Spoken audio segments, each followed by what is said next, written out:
Jeffrey n'a jamais d'énergie, il n'a pas de routine qui l'aide à atteindre ses objectifs car il n'a même pas d'objectif. Les seules choses qui le motivent pendant 20 minutes sont passer des heures sur son tel à regarder des centaines de shorts sur l'amélioration de soi sans jamais appliquer les conseils qu'il reçoit. Et aussitôt sa journée finie, Adonis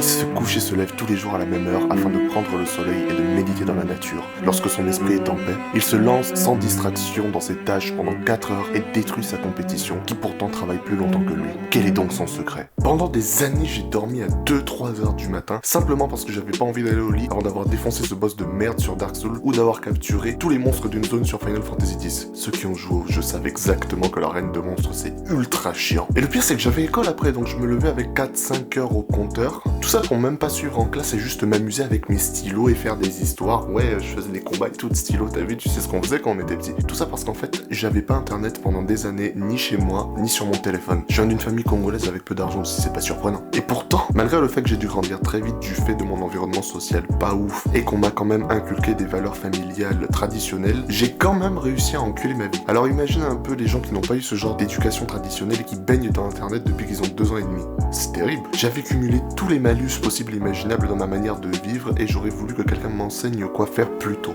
Mais comme c'est plus possible, on va faire en sorte que tu ne fasses pas les mêmes erreurs que moi. J'ai réfléchi un peu avant de faire cette vidéo car beaucoup d'habitudes peuvent complètement retourner et changer la vie d'une personne. Mais je me suis concentré sur les 3 suivantes. Numéro 1. Fixe ton sommeil. Oui, je sais, je suis probablement pas la première personne à te l'avoir dit et je serai sans doute pas le dernier. Mais tu t'es déjà posé pour te demander pourquoi il y a autant de personnes qui parlent du sommeil? Peut-être parce que c'est super important, non? Imagine si tous les jours tu décidais volontairement de sortir de chez toi avec 5% de batterie sur ton téléphone. Forcément, tu seras obligé d'économiser la batterie et forcément, tu ne pourras pas utiliser ton téléphone à sa capacité maximale. Et bah, t'es en train de faire la même chose à ton propre corps. Tu tues ton cerveau à petit feu et après tu viens et tu te plains. Oh, mais j'arrive pas à avancer, j'ai pas d'énergie, j'ai pas de motivation. Bien évidemment que t'as pas d'énergie, frérot, t'as dormi à 4h du matin parce que tu voulais pas perdre pour la 60e fois contre Malenia et t'as quand même réussi à foirer. Bah, bravo, c'était tellement worth it. Bref, je vais vous apprendre quelque chose que j'ai appris dans le livre Pourquoi nous dormons par Matthew Walker. T'as tout le monde qui dit dors 7 à 8 heures par nuit, sauf qu'il faut faire une distinction entre les heures de sommeil et les heures passées dans ton lit. C'est 2 choses complètement différentes. Car de 1, tu prends du temps à t'endormir, de 2, ton cerveau a tendance à se repartir dans un état éveillé plusieurs fois dans ta nuit, ce qui équivaut parfois à plusieurs heures. Donc au final, ceux qui disent qu'ils dorment 7 à 8 heures par nuit, c'est plus 6-5 heures. Donc tu l'auras compris, pour avoir 8 heures de sommeil par nuit, il te faut allouer aux alentours de 9 à 10 heures dans ton lit. Crois-moi, avoir un bon sommeil comme ça change tout.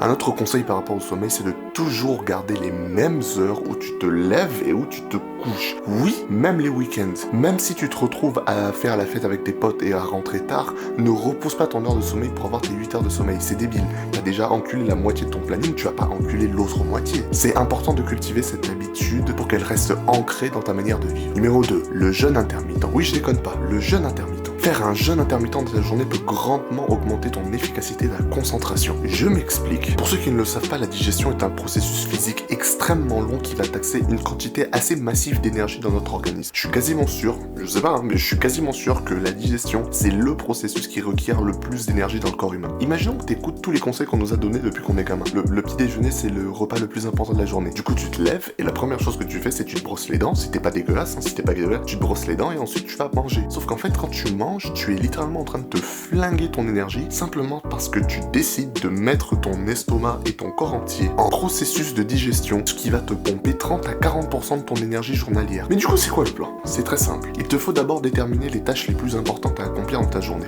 Moi, par exemple, j'ai une chaîne YouTube, donc je me réveille tous les matins à 5h, je me pose, je fais ma morning routine et à 7h30, je passe 4 à 5 heures à faire la tâche la plus importante pour un youtubeur, enregistrer des vidéos. Tiens, par exemple, là, c'est mon emploi du temps. Il est mis sur mon écran de verrouillage simplement pour qu'à chaque fois que j'ai envie d'être distrait, à chaque fois que je me dis « Ah, je prendrais bien mon téléphone pour voir mes notifications », bah je suis ramené à la tâche par mon emploi du temps qui me sert de lock screen. Et tu devrais faire pareil. Ton emploi du temps sera là pour te juger à chaque fois que tu essaies de te détourner de tes tâches. En plus, c'est la beauté d'avoir un emploi du temps stable, c'est que au fil des années, tu vas commencer à développer des raccourcis. Par exemple, tu te dis « Je vais pas faire les courses à moins d'aller à la salle de sport, comme ça j'ai pas à perdre 20 secondes de ma vie à m'habiller ». Ça peut paraître anodin comme ça, mais pose-toi 2 secondes. Je pense vraiment que le top 1% 20% des gens sur Terre, tu crois véritablement qu'ils perdent 20 secondes de leur vie à mettre des habits? Frérot, quand t'es tellement riche que t'imprimes de l'argent simplement en respirant, chaque seconde de ta vie, c'est de l'argent gâché. Donc forcément, ils vont optimiser leur temps au maximum et je peux te parier qu'ils ont des emplois du temps très stricts qu'ils suivent à la lettre. Donc copie-les un peu. Je pense que ça te fera du bien. Le temps, c'est de l'argent. Tu ne le récupéreras jamais, donc investis-le sagement. Voilà, c'est les 3 habitudes principales dont je voulais te parler aujourd'hui. Il y en a bien évidemment des centaines qui pourraient être plus bénéfiques à ta vie et je pourrais en parler pendant des heures, mais j'ai décidé de me concentrer sur ces 3-là car je pense que c'est celles qui, si tu les implémentes correctement, viendront grandement améliorer la qualité de ta vie. Continue d'avancer jusqu'à ce que tes ennemis soient détruits.